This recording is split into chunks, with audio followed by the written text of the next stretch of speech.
Эдгээр газруудад та заавал очиж үзэх хэрэгтэй шүү. Алтай таван богд. Монгол орны хамгийн оргил цэг болох Алтай таван богд бол 5 үндэс оргилтой бөгөөд Монголын хамгийн том мөсөн голууд болох Потанины мөсөн гол, Александрийн мөсөн гол, Гранигийн мөсөн голуудтай зуны уйлрал болоод намрын дулаан саруудад зочилбол хамгийн тохиромжтой.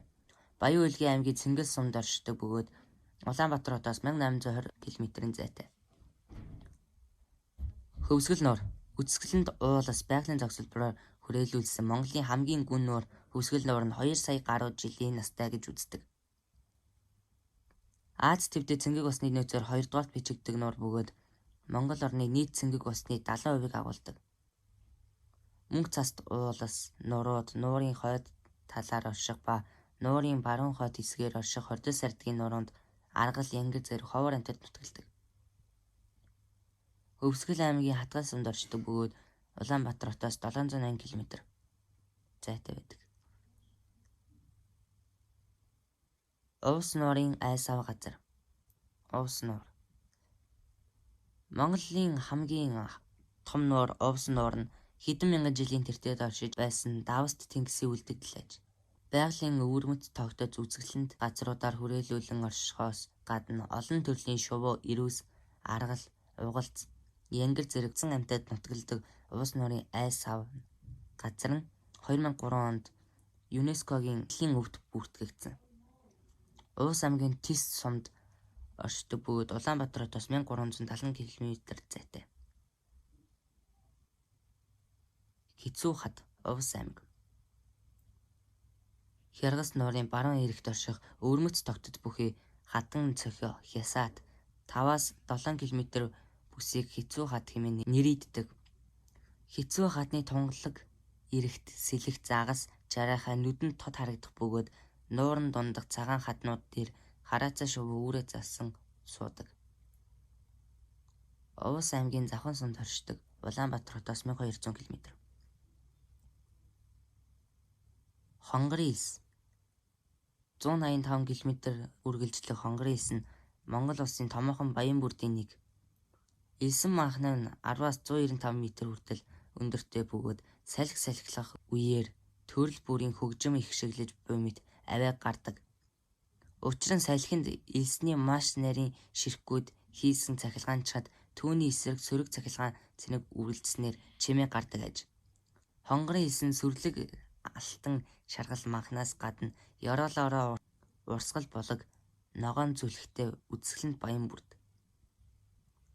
Өмнө говь аймаг Далан задгад сумд оршдог бөгөөд Улаанбаатар хотоос 780 км зайтай. Сайхны хөтөл Сэлэнг аймаг. Монголоос Оросын хил орчимд байрлах сайхны хөтөлд Орхон Сэлэнг мөрөн нийлж цааш байгаль нурд цутгадаг. Урсгал гол ногоон зүлэг өвөрмөц тогтоц бүхий хадан хясаа бүхий уг хөтөлд анх Тэмээн цүтийн хөтөл нэртэй байсан ч Жанжин Сүхбаатарын үнэхээр сайхан хөтөл юм а хэмээн уулга алдснаас хойш сайхны хөтөл гэж нэрийддэг болжээ. Сэлэнг аймгийн Сүхбаатар сумд оршдог бөгөөд Улаанбаатар хотоос 336 км зайтай. Хорго Тэрхийн цагаан нуур Ар хангай аймаг. Хоргон Тэрхийн цагаан нуурын хөвөөнд орших хөрмөн чулуун галтуул бөгөөд 8000 жилийн өмнө унтарсан гэж үздэг.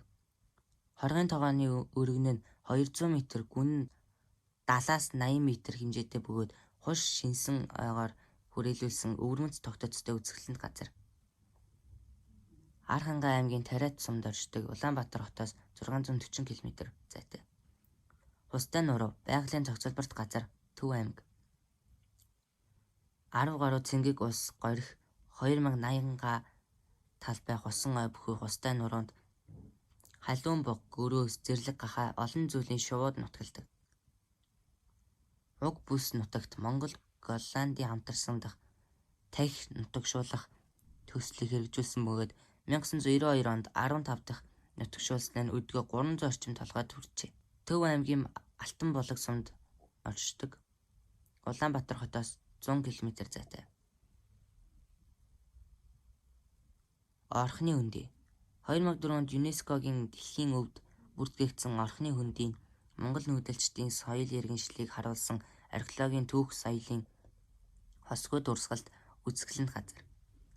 Орхны хөндийн орхон голын эрэг давуу сунан байршсан бөгөөд хал нутгийн нүүдэлчдийн эзэнт улсуудын төв байсаар иржээ. Ар ханга аймгийн хар хорин сумд очдог бөгөөд Улаанбаатар хотоос 360 км-ийн зайтай. Эрдэнэ 100 хийд Өөр ханга аймаг. Эртний хот хар хормын өөрийн хажууд байрлах Монгол улс дахь Бурхны шашны хамгийн эртний хийд болох Эрдэнэ 100 хийд нь 1586 онд анх нэгдэж байсан бөгөөд орхны хөндийн соёлын дурсгалд багтан ЮНЕСКО-гийн дэлхийн өвд мөн бүртгэгджээ. Өөр ханга аймгийн хар хорин сумд очдог бөгөөд Улаанбаатар хотоос 360 км-ийн зайтай орш. За өнөөдрийн бичлэг таалагдсан бол лайк болон subscribe дарж байгаа. Тэгээ түр баяртай. Энэ хүртэл үзсэн хүмүүстээ бүгдэнд баярлалаа.